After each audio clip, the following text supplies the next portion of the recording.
এক আসরে একসাথে ৬ বাংলাদেশি। পাকিস্তান সুপার লিগে তাই বাড়তি উত্তেজনা। আগামী কয়েকটা দিন ক্রিকেট ভক্তদের চোখ থাকবে পিএসএলেই, আর সেই অপেক্ষার অবসান হচ্ছে উদ্বোধনী দিনেই। লাহোর কালান্দার্সের জার্সিতে মাঠে নামতে প্রস্তুতি নিচ্ছেন মুস্তাফিজুর রহমান আর পারভেজ হোসেন ইমন। নতুন মৌসুমের আগেও প্রস্তুতি শুরু হয়ে গেছে। পিএসএল এর নতুন দল হায়দ্রাবাদ কিংসম্যানের বিপক্ষে ম্যাচের আগে মঙ্গলবার প্রথমবার একসঙ্গে অনুশীলনে নামেন এই দুই বাংলাদেশি। টিয়া রঙের জার্সিতে নতুন স্বপ্ন বুনছেন মুস্তাফিজ আর ইমন।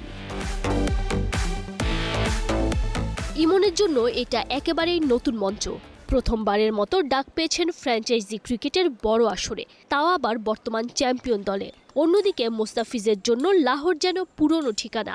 ২০১৬ সালে প্রথমবার দলে ভেড়ালেও ইনজুরিতে খেলা হয়নি।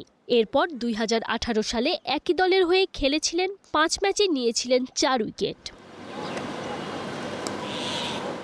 অভিজ্ঞতা আর পারফরমেন্স দুই দিক থেকেই এগিয়ে মুস্তাফিজ, তাই শাহিন শাহ আফ্রিদিদের একাদশে তার জায়গা প্রায় নিশ্চিত।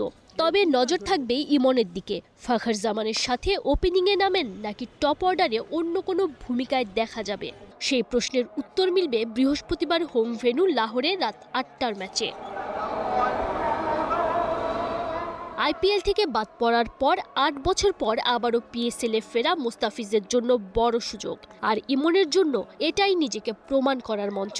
সব মিলিয়ে এবারের আসর দুইজনের ক্যারিয়ারের জন্যই গুরুত্বপূর্ণ, তবে সময়টা সীমিত।